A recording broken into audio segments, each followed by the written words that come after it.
حضرت یوشع بن نون علیہ السلام نے جب وادی مقدس کو فتح کر لیا تو اس کے بعد آپ زندگی کے آخری لمحات تک بنی اسرائیل کو تورات کی تعلیم دیتے رہے۔ آپ نے ان کے آپس کے جھگڑوں کے لیے ایک محکمہ بھی قائم کر دیا۔ اس محکمہ میں قاضی حضرات ان کے مقدمات سنا کرتے تھے۔ ان قاضی حضرات میں سیدنا شمیع علیہ السلام بھی تھے۔ اللہ تعالیٰ نے آپ کو نبوت سے سرفراز فرمایا۔ بنی اسرائیل کو ہدایت کا کام اب ان کے سپرد ہوا۔ جب حضرت یسوع علیہ السلام کی وفات ہو گئی، مصر اور فلسطین کے درمیان بحیرہ روم میں عمالقہ قوم آباد تھی۔ ان کا ایک بادشاہ جالوت بہت ظالم اور جابر تھا۔ جالوت نے بنی اسرائیل پر چڑھائی کر کے ان کی آبادیوں پر قبضہ کرنا شروع کر دیا۔ بنی اسرائیل کے بہت سے سرداروں اور قبیلوں کے بڑے لوگوں کو گرفتار کر کے باقی لوگوں پر خراج یعنی ٹیکس لگا دیا۔ تورات کی بے حرمتی کی۔ بنی اسرائیل کے لیے یہ دور بہت نازک تھا، اور ایسا اس وقت ہوا تھا جب حضرت یسوع علیہ السلام وفات پا چکے تھے۔ اب بنی اسرائیل کا کوئی نبی نہیں تھا۔ خاندان نبوت میں البتہ ایک غریب عورت تھی جو بہت تنگ دستی کی زندگی گزار رہی تھی۔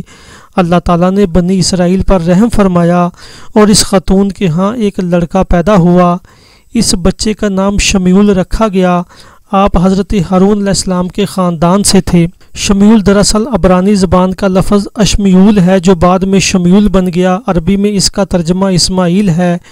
شمیول بڑے ہوئے تو قاضی بن گئی۔ ان کی نیک نامی کی وجہ سے اس پریشان قوم نے ان سے کہا، آپ ہمارا کوئی بادشاہ مقرر کر دیں۔ آپ بنی اسرائیل کی عادات سے واقف تھے، اس لیے آپ نے فرمایا، اگر میں نے کوئی بادشاہ مقرر کر دیا اور تم نے اس کا حکم نہ مانا تو کیا ہوگا؟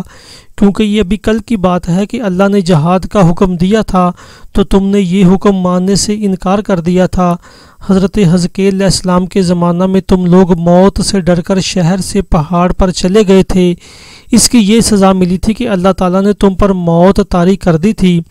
حضرت شمیع علیہ السلام کی بات سن کر بنی اسرائیل نے اطمینان دلاتے ہوئے کہا، ہم بہت ذلیل و رسوا ہو چکے ہیں، کب تک ایسی زندگی گزاریں گے؟ آپ اطمینان رکھیں، اگر ہمیں جہاد کا حکم ملا تو ہم پیچھے نہیں ہٹیں گے، جم کر دشمن کا مقابلہ کریں گے۔ جب انہوں نے پختہ وعدہ کر لیا اور بادشاہ مقرر کرنے پر بہت زور دیا تو آپ نے اللہ تعالیٰ کے حضور درخواست کی۔ اللہ تعالیٰ نے درخواست منظور کر لی اور انہی میں سے طالوت کو بادشاہ مقرر کر دیا۔ طالوت جسم کے لحاظ سے بھی اور علم کے لحاظ سے بھی ایک مشہور شخص تھا۔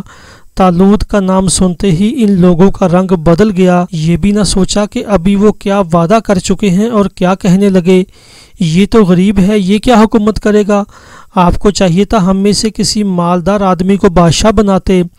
اس پر شمیع علیہ السلام نے فرمایا، میں تو تم سے پہلے ہی کہہ رہا تھا کہ اگر میں نے تم پر کسی کو بادشاہ مقرر کر دیا تو تم اس کی مخالفت کرو گے، اور یہی ہوا۔ اللہ نے تمہارے مقابلہ میں اسی کو پسند فرمایا ہے، اسے علم بھی دیا ہے اور قد و قامت بھی۔ اللہ جسے چاہتا ہے سلطنت عطا فرماتا ہے، اللہ تعالیٰ بڑا جاننے والا ہے۔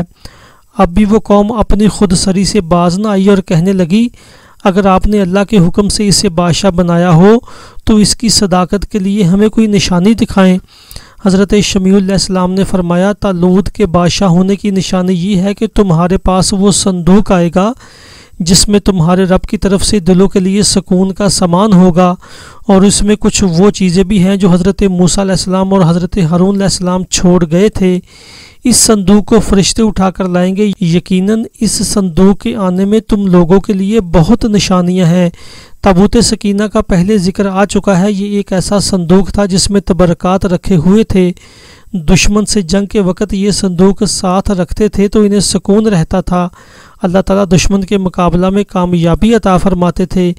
جالوت نے جب بنی اسرائیل پر غلبہ حاصل کیا تھا تو یہ صندوق بھی ساتھ لے لیا تھا، اسی لیے بنی اسرائیل کے حوصلے پست ہو گئے تھے۔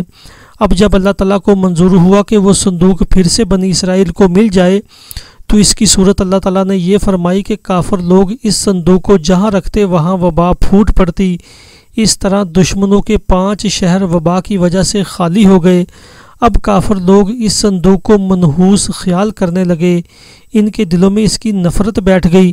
تنگ آ کر انہوں نے اسے 2 بیلوں پر لادا اور انہیں دھکا دیتے ہوئے طالوت کے گھر کے دروازے تک پہنچا گئے۔ بنی اسرائیل نے اس صندوق کو دیکھ کر طالوت کی بادشاہت کو قبول کر لیا۔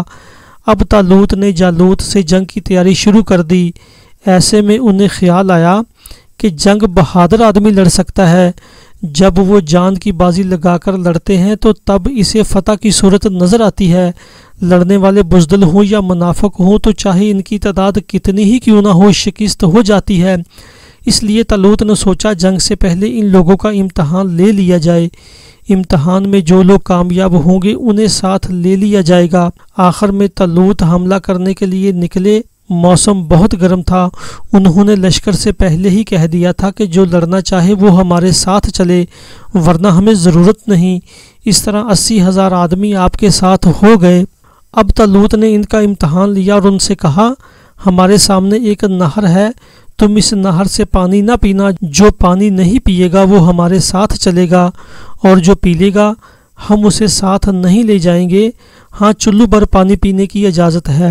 اس واضح حکم کے باوجود بہت تھوڑے سے آدمیوں نے چلو بھر پانی پیا۔ باقی لشکر نے بے صبری کا مظاہرہ کیا اور خوب پانی پیا۔ اب جن لوگوں نے چلو بھر پانی پیا تھا اللہ تعالیٰ نے ان کی تو پیاس بجھا دی، اور جنہوں نے خوب پیا تھا ان کی پیاس بڑھتی چلی گئی اور ان کے لیے آگے چلنا مشکل ہو گیا۔ انہوں نے صاف کہہ دیا، ہم میں جالوت سے مقابلے کی طاقت نہیں۔ اس طرح وہ لوگ لشکر سے الگ ہو گئے۔ اگر میدان جنگ میں بزدلی دکھاتے تو ان کی بزدلی کا اثر مجاہدین پر پڑتا، اسی لیے طالوت نے امتحان لیا تھا۔ اب حضرت طالوت کے ساتھ صرف 313 آدمی رہ گئے۔ ان لوگوں نے اللہ تعالیٰ سے نہایت پرخلوص انداز میں دعا کی، اے ہمارے پروردگار، جتنا صبر ہے سب ہمارے دلوں میں ڈال دے اور ہمیں ثابت قدم رکھ، اور اس کافر قوم پر ہمیں غالب کرنے میں ہماری مدد کر۔ جب دونوں لشکر آمنے سامنے آ گئے تو جالوت میدان میں نکلا اور للکارا، ہے کوئی بہادر جو میرے مقابلے پر آئے؟ جب کوئی نہ نکلا تو طالوت کو بہت رنج ہوا۔ اسرائیلیوں کی بزدلی گویا باقی تھی۔ جالوت کا قد 6 ہاتھ سے بھی زیادہ تھا۔ وہ پیتل کی زرہ اور خول پہنے ہوئے تھا۔ اسرائیلی اس کی بہادری کے قصے سن سن کر اس سے مرعوب ہو چکے تھے، اس لیے کسی نے اس کے مقابلے میں آنے کی جرت نہ کی۔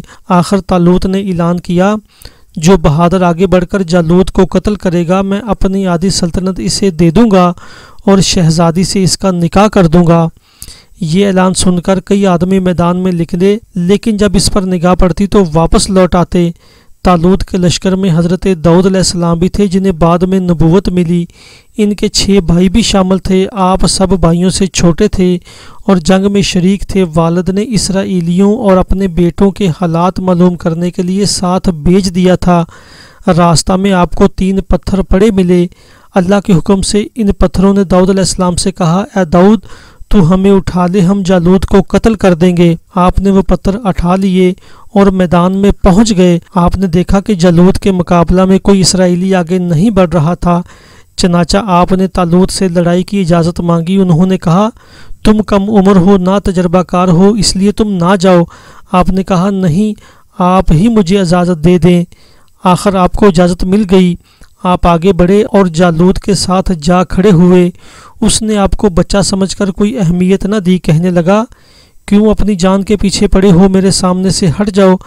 آپ نے کوئی جواب نہ دیا اور وہ پتھر اسے اٹھا کر دے مارا۔ اس کا سر پاش پاش ہو گیا۔ اس کے مرتے ہی جنگ کا پاسا پلٹ گیا۔ جالوت کے 1,00,000 فوجی میدان سے بھاگ نکلے۔ حضرت طالوت حضرت داؤد علیہ السلام کے اس کارنامے سے بہت خوش ہوئے۔ انہوں نے شہزادی کی شادی آپ سے کر دی اور آپ کو حکومت میں شامل کر لیا۔